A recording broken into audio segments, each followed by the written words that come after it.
Welcome to 360 Space. I will be teaching us on how to monetize your Facebook Reels and earn from it. But before we continue, please click on the subscribe button. Thank you. To enable your personal Facebook account for monetization, follow these simple steps. Go to your shortcuts. Switch to professional mode, which will unlock the professional dashboard for you. Go to Ads on Reels, enable it by setting up your payment account, i.e., the account you will receive your payment from Facebook.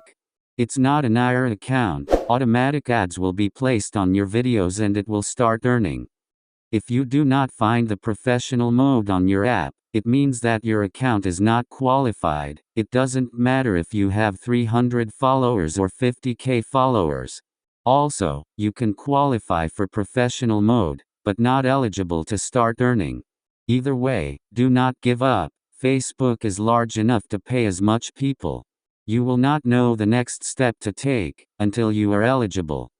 Keep your personal profile clean, reduce the use of insulting words or profanities, they are very particular about that.